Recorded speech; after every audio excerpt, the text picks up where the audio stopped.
I wanted to turn to today and the response of the U.S. Leaders. You had President Obama actually tweeting, I believe, after Donald Trump, the president-elected. First, he tweeted, Fidel Castro is dead, exclamation point.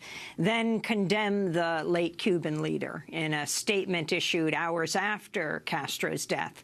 The statement read, not clear who wrote it or tweeted it, "The world marks the passing of a brutal dictator who oppressed his own people for nearly 6 decades. Fidel Castro's legacy is one of firing squads, theft, unimaginable suffering, poverty, and the denial of fundamental human rights."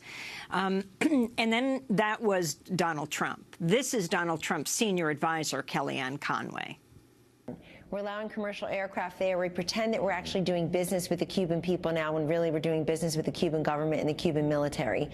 He's been very clear that the major priority now is to make sure Cubans on Cuba have the same freedoms that Cubans here in America have, which is political, religious, and economic freedom. Make sure those political prisoners are finally released into freedom, and make sure the American fugitives face the law.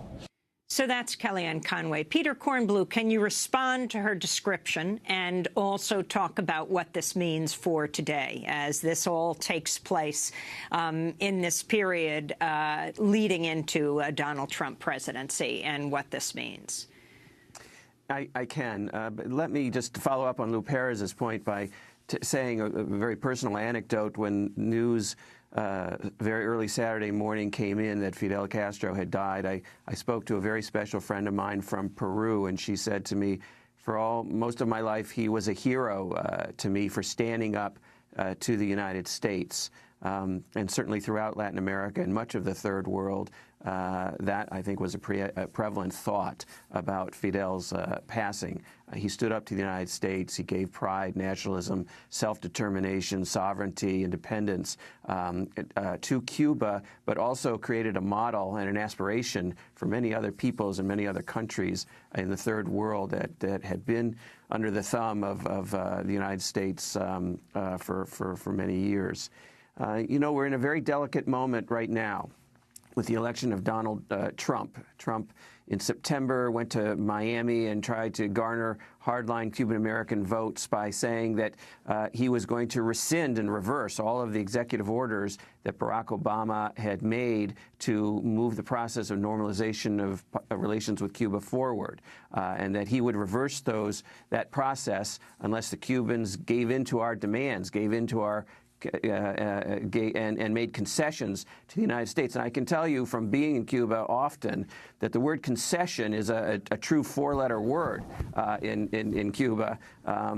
It leads to almost an explosive negative reaction, the idea that Cuba would ever make any concessions to the United States. That is the pride they have in the revolution.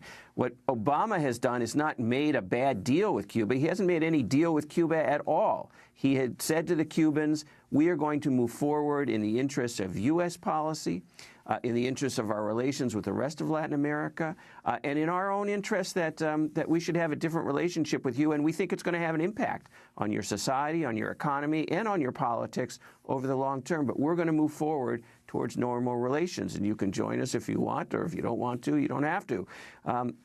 And the Cubans have always wanted normal relations with the United States. The secret, declassified history of Fidel's efforts to reach out to the United States in between speeches denouncing imperialist Yankees is very clear in the book that Bill Leogran and I did, Back Channel to Cuba.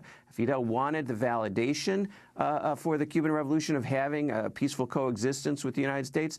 And as Lou Perez so importantly pointed out, Cuba preferred not to live in the shadow of the security threat from the Colossus of the North. They would much prefer not to have the threat of U.S. intervention hanging over them, and that's what normal relations would eventually mean to them.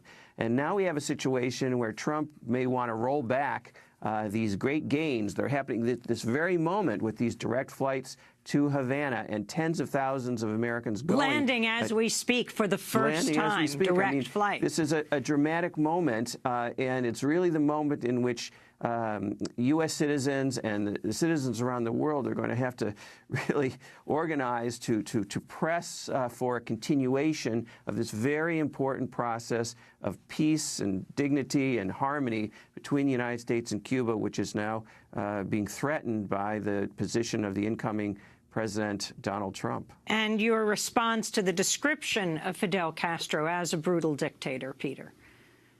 Well, listen, Fidel Castro was an authoritarian. He ruled with an iron fist. There was repression and is repression in Cuba. In Fidel's kind of argument, he did it in the name of a different kind of democracy, a different kind of freedom, the freedom from illness, the freedom from racism, the freedom from social inequality. And Cuba has a lot of very positives that all the other countries that we don't talk about don't have. There isn't gang violence in Cuba. People aren't being slaughtered around the streets by guns every day. When they defeated the Zika virus right away, there is universal health care and universal education. So this is the debate over the legacy of Fidel Castro. We're going to have to leave it there, but I thank you so much for being with us, and we'll continue this discussion. Thanks to our guest, Peter Kornbluh, director of the Cuba Documentation Project at the National Security Archive, co-author of Back Channel to Cuba, The Hidden History of Negotiations Between Washington and Havana. Thanks to Lou Perez, professor of history at the University of North Carolina, Chapel Hill, author of Cuba, Between Reform and Revolution, and Bill Fletcher, columnist for BlackCommentator.com, founder of the Black Radical Congress. And that does it for our show. I'll be interviewing Bernie Sanders tomorrow on the show. Please send us your questions at stories@democracynow.org, and check out our 20th anniversary celebration December 5th. Check our website, democracynow.org. I'm Amy Goodman. Thanks for joining us.